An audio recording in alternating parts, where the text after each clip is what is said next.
સંઘ પ્રદેશ દમણ અને દાદરાનગર હવેલીમાં મોન્સૂન ફેસ્ટિવલનો રંગારંગ આરંભ થયો છે અને આ ફેસ્ટિવલની તારીખ 16 થી 24 ઓગસ્ટની છે। મોન્સૂન ફેસ્ટિવલ નિમિત્તે દરિયા કિનારે અનેક રંગારંગ કાર્યક્રમો અને કલ્ચર પરેડ પણ યોજાય છે। મોટી સંખ્યામાં દેશભરમાંથી પર્યટકો અને સ્થાનિકો પરિવાર સાથે દમણનું નમો પથ પર ઉમટ્યા આવ્યા હતા। સાથે જ દરિયાકાંઠે દેશની વિવિધ सांस्कृतिक नृत्यની ઝાંખી પણ રજૂ કરવામાં આવી। દમણના દરિયા કિનારાને અને હોટલોને પણ રંગબેરંગી લાઇટોથી શણગારવામાં આવી હતી। ભવ્ય આતશબાજીની સાથે દમણમાં મોન્સૂન ફેસ્ટિવલનું આયોજન કરવામાં આવ્યું। આ પ્રસંગે પ્રદેશના ઉચ્ચ અધિકારીઓ, રાજકીય અને સામાજિક અગ્રણીઓ હાજર રહ્યા। મોન્સૂન ફેસ્ટિવલથી સ્થાનિક હોટેલ ઉદ્યોગોને વેગ મળશે તેવી આશા છે।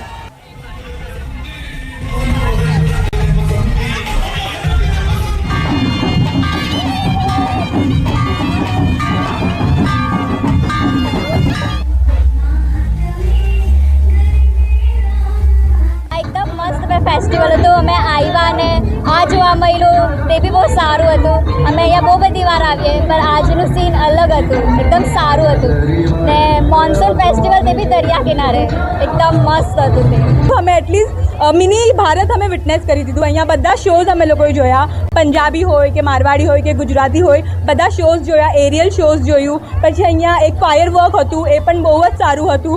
अमे लोकोए मुंबईमां मरीन ड्राइव तो जोई छे, लेकिन दमणनुं आ जे हतुं ए मरीन ड्राइवना वातावरणथी कंई ओछुं नहीं हतुं। मॉनसून फेस्टिवल में कल्चरल परेड आज यहाँ पे भव्य तरीके से मनाई गई, जिसके अंदर विविध प्रदेशों से आए हुए सब जो हैं कलाकार, उन्होंने अपने अपने डांस परफॉर्मेंसेस करे।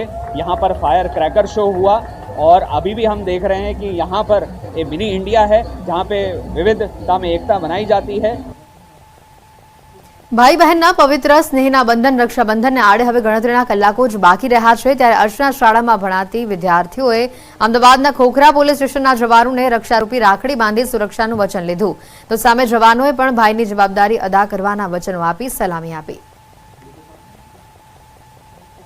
हम खोखरा पुलिस स्टेशन आए हैं रक्षाबंधन मनाने, उत्सव मनाने यहाँ पे। और यहाँ पर पुलिस स्टेशन में आके इतना अच्छा लगा। हमने सब पुलिस सबको राखी बांधी। हमारे अंदर जो पुलिस का डर था वो खत्म हो गया। पुलिस ने कैसे करके हमारा रक्षा करने में कितना मतलब फायदा करते हैं। 24 घंटे हम अपने ड्यूटी रहते हैं। कोई भी त्यौहार हो, सब कोई भी त्यौहार फंक्शन हो, वो हमेशा अपने ड्यूटी पे ही रहते हैं। और आज हमने सबको राखी बांधा और उन्होंने हमको आशीर्वाद दिया और उन्होंने हमको वादा किया वो हमारा 24 घंटे हमारे साथ हमारा रक्षा करेंगे। और कोई भी तकलीफ हो हमें बस 100 नंबर पे कॉल करना रहता है और पुलिस तुरंत आ जाएगी। और इसके साथ आज हमने मतलब त्यौहार मनाया और हमें बहुत अच्छा लगा। अमे आज अर्चना विद्यालय मदन इंग्लिश स्कूल में आज पुलिस जवानों ने राखी बांधवा आव्या छे। सौ प्रथम अमे तेमने राखड़ी बांधी तेमनुं मोढुं मीठुं कर्युं, आरती अने कुमकुम करीने अमे तेमना पासेथी एवुं वचन मेळव्युं छे के ते अमारा परिवारनी सुरक्षा अने रक्षा करशे। अमदावादમાં કેન્દ્રીય ગૃહમંત્રી અમિત શાહની હાજરીમાં દક્ષિણ પશ્ચિમ ઝોન ઓફિસ ખાતે બેઠક મળી। ગાંધીનગરના હાઈવે આધુનિકરણની સમીક્ષા બેઠકમાં રાજ્યના સહકારિતા મંત્રી જગદીશ વિશ્વકર્મા પણ હાજર રહ્યા।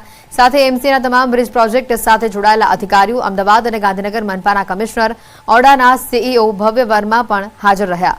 તો એસજી હાઈવેના વિકાસ માટેની ચર્ચામાં અમિત શાહે 14 અધિકારીઓની ટીમ સાથે વાતચીત કરી। રાજકોટના ગોંડલની સૌથી મોટી સહકારી બેંકની ચૂંટણીની તારીખોની જાહેરાત થઈ છે। ગોંડલ નાગરિક સહકારી બેંકના હોદ્દેદારો માટે ચૂંટણી ઢંઢેરો જાહેર કરવામાં આવ્યો। નાગરિક બેંકના હોદ્દેદારોની 5 વર્ષની મુદત પૂર્ણ થતા 11 ડિરેક્ટરોની ચૂંટણી યોજાશે। આગામી તારીખ 29 ઓગસ્ટથી ઉમેદવારી ફોર્મ ભરવાનું શરૂ થશે, જ્યારે 15 સપ્ટેમ્બરના રોજ મતદાન યોજાશે। બેંકના ચૂંટણી અધિકારીએ ચૂંટણી કાર્યક્રમ પ્રસિદ્ધ કર્યો। મતદાન પૂર્ણ થયા બાદ તરત જ મતગણતરી હાથ ધરવામાં આવશે। તો બીજી તરફ ચૂંટણી યોજાય તે પહેલા ગોંડલ ભાજપ કોંગ્રેસના રાજકારણમાં ગરમાવો પણ સામે આવ્યો।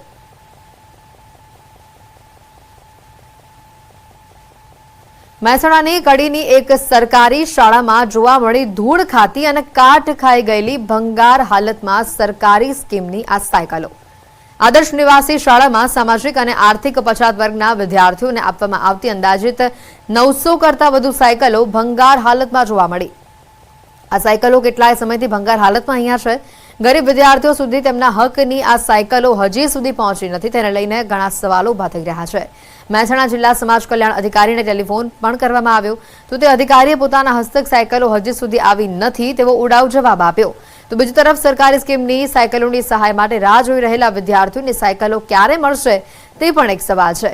ખુલ્લા ગ્રાઉન્ડમાં કાટ ખાઈ ગયેલી અને ભંગાર જેવી સ્થિતિમાં પહોંચી ચૂકેલી આ સાયકલો ક્યારે તેમના હકદાર સુધી પહોંચશે તે એક સવાલ હાલ સૌથી મોટો ઊભો થઈ રહ્યો છે। ગુજરાત સરકાર દ્વારા ગરીબ અને મધ્યમ પરિવારની દીકરીઓ આગળ વધે, શિક્ષણ મેળવે તેના માટે અનેક યોજનાઓ ચલાવવામાં આવે છે। એક યોજના જે ગરીબ અને મધ્યમ પરિવારની જે દીકરીઓ હોય છે તેમને સાયકલ પણ આપવામાં આવે છે। ત્યારે કડી નંદાસન રોડ પર આવેલી આદર્શ નિવાસી શાળા ખાતે મોટી સંખ્યામાં હાલમાં જે સાયકલનો જે જથ્થો હોય છે તે જથ્થો હાલમાં જોવા મળી રહ્યો છે। તમે જોઈ શકો છો મોટી સંખ્યામાં આ જે સાયકલનો જથ્થો હોય છે તે આપવામાં આવી રહ્યો છે। તમે જોઈ શકો આ જે સાયકલો છે તેની હાલત ખૂબ જ દયનીય બની છે। અહીંયા કેટલી જે ઘંટડી હોય છે તે પણ ખરાબ થઈ છે। અહીંયા કાચ પણ લાગેલો છે। હું આગળ પણ દ્રશ્યો બતાવવાનું કરીશ કે આ જે સાયકલો છે તેની પરિસ્થિતિ હાલમાં શું છે। તમે નીચે પણ જોઈ શકો છો આ જે પંખા હોય છે તે પંખા પણ નીકળી ચૂક્યા છે। તો અહીંયા અનેક સાયકલો છે તેની પરિસ્થિતિ ખૂબ જ દયનીય બની છે। ત્યારે જે આ અધિકારી સાથે ટેલિફોનિક વાતચીત કરતાં જાણવા મળ્યું કે આ જે સાયકલો છે તેની ગુણવત્તાની ચકાસણી બાકી હોવાથી હજી સુધી તેની જે ફાળવણી હોય છે તે ફાળવણી કરવામાં નથી આવી। પરંતુ ક્યાંક ને ક્યાંક આ જે પરિસ્થિતિ હોય છે આ સાયકલોની તમે જોઈ શકો છો પંખો અવરો થઈ ગયો છે। તો બીજી બાજુ આ બ્રેક પણ હોય છે તો બ્રેક પણ તૂટી ગઈ છે। આજુબાજુ સાયકલો પડી ચૂકી છે। આ પણ જોઈ શકો છો આ જે પંખો બહાર નીકળી ગયો છે। તો બીજી બાજુ જે છાબડા હોય છે તે પણ નીકળી ચૂક્યા છે। એટલે કે હાલતની જે સાયકલોની હાલત છે ખૂબ જ દયનીય બની છે। વિદ્યાર્થીઓને હજી સુધી સાયકલો મળી નથી। ત્યારે વિદ્યાર્થીનીઓ આશા રાખી રહી છે કે તેમને જે સાયકલો હોય છે જલ્દીમાં જલ્દી મળે, સારી ક્વોલિટીની મળે। પરંતુ અહીંયા ક્વોલિટી ચેક ન થતાં જે સાયકલો પડી રહેતા તેની ક્વોલિટી વધુ ખરાબ બની હોય તેવી દયનીય બની હોય તેવું હાલ દેખાઈ રહ્યું છે। ત્યારે જોવાનું રહ્યું કે આ જે સાયકલો છે વિદ્યાર્થીનીઓ પાસે ક્યારે પહોંચે છે। કેતન પટેલ, ન્યૂઝ 18 ગુજરાતી, મહેસાણા।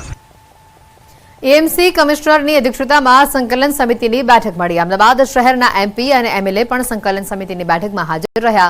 ભાજપના ધારાસભ્ય અમિત શાહે ફોગિંગની કામગીરીને લઈને સવાલો ઉઠાવ્યા હતા। અપાર્ટમેન્ટ ફ્લેટમાં ફોગિંગ માત્ર નીચે જ થાય છે પરંતુ તમામ ફ્લેટની સંખ્યા પ્રમાણે બિલ બનાવવામાં આવે છે।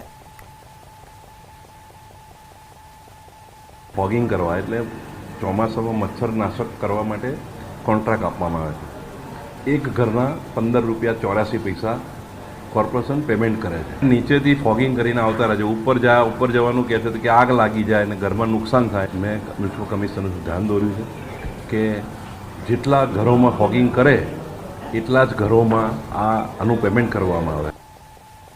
તો સાથે જ અશાંત ધારણા નિયમનું ઉલ્લંઘન કરાયું હોવાનો પણ દાવો કરવામાં આવ્યો છે। રાઇફલ ક્લબ રોડ ઉપર બાગબાન સ્કીમ તોડી પાડવામાં આવે તેવી માંગ કરાઈ છે। સંઘ પ્રદેશ દમણ અને દાદરાનગર હવેલીમાં મોન્સૂન ફેસ્ટિવલનો રંગારંગ આરંભ થયો છે અને આ ફેસ્ટિવલની તારીખ 16 થી 24 ઓગસ્ટની છે।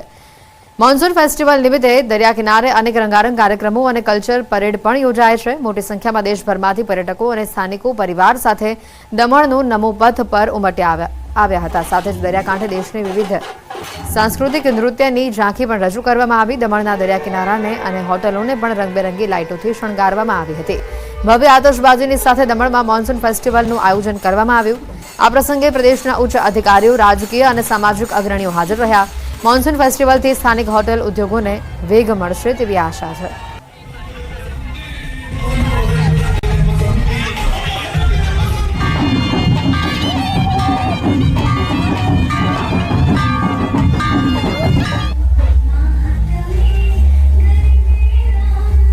એકદમ મસ્ત ફેસ્ટિવલ હતો। અમે આવ્યા અને આ જોવા મળ્યું તે બી બહુ સારું હતું। અમે અહીંયા બહુ બધી વાર આવીએ પણ આજનું સીન અલગ હતું, એકદમ સારું હતું। ને મોન્સૂન ફેસ્ટિવલ તે બી દરિયા કિનારે એકદમ મસ્ત હતું। તે અમે એટલીસ્ટ મિની ભારત અમે વિટનેસ કરી દીધું। અહીંયા બધા શોઝ અમે લોકોએ જોયા, પંજાબી હોય કે મારવાડી હોય કે ગુજરાતી હોય, બધા શોઝ જોયા, એરિયલ શોઝ જોયું। પછી અહીંયા એક ફાયર વર્ક હતું એ પણ બહુ જ સારું હતું। અમે લોકોએ મુંબઈમાં મરીન ડ્રાઈવ તો જોઈ છે લેકિन દમણનું આ જે હતું એ મરીન ડ્રાઈવના વાતાવરણથી કંઈ ઓછું નહીં હતું। मॉनसून फेस्टिवल में कल्चरल परेड आज यहाँ पे भव्य तरीके से मनाई गई, जिसके अंदर विविध प्रदेशों से आए हुए सब जो हैं कलाकार उन्होंने अपने अपने डांस परफॉर्मेंसेस करे। यहाँ पर फायर क्रैकर शो हुआ और अभी भी हम देख रहे हैं कि यहाँ पर एक मिनी इंडिया है जहाँ पे विविधता में एकता बनाई जाती है।